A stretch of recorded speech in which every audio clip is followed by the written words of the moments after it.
to be the first two, black men to be, a part of that ownership group in the history of that franchise. I think it's pretty damn cool.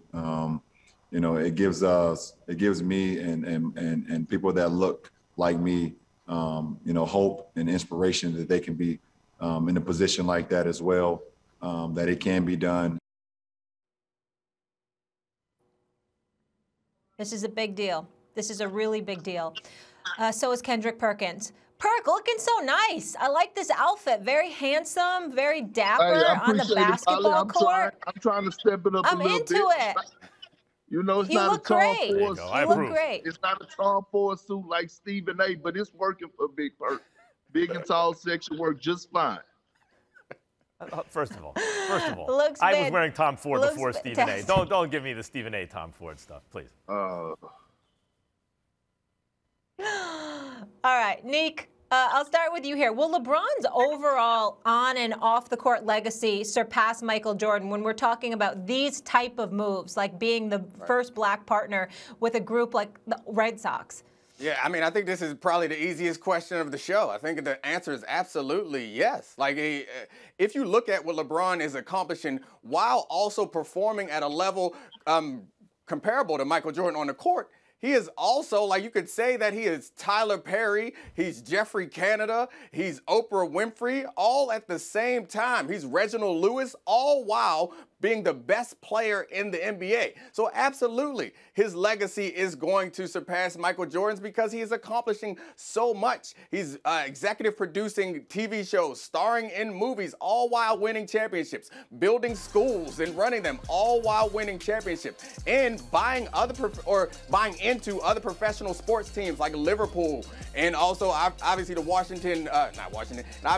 the Boston Red Sox. He's doing this all while performing like Michael Jordan on the court. It's astounding and unbelievable. And I think the point that he made about being black while doing this, he's also doing it while bringing up other black people, which is also incredibly difficult to do in industries that are already built up to to guard against letting that happen. So yes, when we look at the documentary that we had from Michael Jordan this past summer and we saw how great he was, can you imagine what that documentary is going to look like when we do it for LeBron James? It's going to be much more than 10 parts. It might have to be 20 parts to encompass all the things that he has his hands in. And he's done it all without having any major issue or public slip up. Like, the only thing people can stick to him is making a decision to leave Cleveland. So yes, his legacy, I think, if it's not already past Michael Jordan's, it is going to pass Michael Jordan, especially when you add the stuff that he's doing off the court. Jordan owns a team now, but that's after he played. LeBron's buying into teams across the pond and at home before he's even done, while he's still in MVP contention and likely to win another championship. So I'm sure Perk agrees, because Perk knows how impactful LeBron has been. There's a lot to say about this. Let me start by saying that was well argued. I think you're probably right. When all is said and done eventually, a part of that's going to be a recency bias, because Jordan's going to seem ancient. The people will not have seen him play.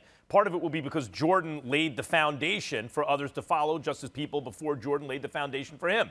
Part of it is because LeBron's social activism comes from him internally. It's important to him. And he's existing at a time where it is much easier to be activist in the way LeBron is than it was in Jordan's time. There's more media. Athletes are more empowered. All that is true. But I want to just make the case for Jordan for a second. First of all, on the court, when I was a kid, the argument was, who was the greatest player ever? And this is before Bird and Magic had everyone transfixed. Like, was it Wilt Chamberlain or Bill Russell? Bill Russell was the biggest winner ever. Wilt Chamberlain put up the best numbers ever. Michael Jordan was Bill Russell and Wilt Chamberlain. The highest scoring average of all time, and he's a 6'6" guard. Highest scoring average of all time, Michael Jordan. Highest PER of all time, Michael Jordan. Highest playoff scoring of all time, Michael Jordan, which was higher than his regular season scoring. Highest PER in the playoffs of all time, Michael Jordan, also higher than his regular season. 6-0 in the finals, never went to a Game 7. Basically won the championship every time he played with a single other all-star. That's on the court. Then there's also the aesthetics, right? It's not just Bill Russell meets Wilt Chamberlain. It's those two meet each other but it looks like Dr. J. It's also just the way he was an above the rim. Oh my God, no one had ever seen it. Sports Illustrated was having cover articles on, talking to physicists. How is he defying gravity? Is he really able to hang in the air longer? Like he was a cultural phenomenon because of not only his unmatched greatness on the court, and this goes for the history of American team sports, or really world sports. If the world had to vote that the Martians were pointing the death beam at Earth, and you had to put the ball in the hands of one athlete who ever lived any sport, Jordan would be the runaway winner. You would give it to Michael Jordan. So there's that in terms of an athletic accomplishment. Now, how did that translate to commerce? His sneakers, Jordan sneakers, still outsell LeBron 5 or 10 to 1. The man's been retired for 100 years already. Still, that's the kind of impact. He is a billionaire who owns a franchise. And now that he's existing in a time where it is easier to be activist, and I'm not taking anything away from LeBron. I think LeBron actually helped create these conditions, not just social media, but he actually led the way in this respect. What did Jordan do? Here's $100 million from Jordan Brand pledged over the next 10 years, right?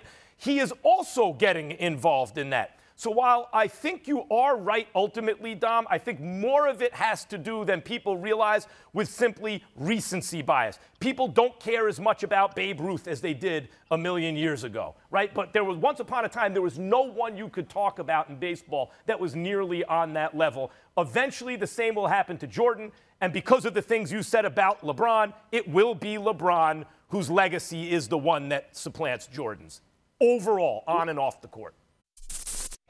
Thanks for watching ESPN on YouTube. For live streaming sports and premium content, subscribe to ESPN+.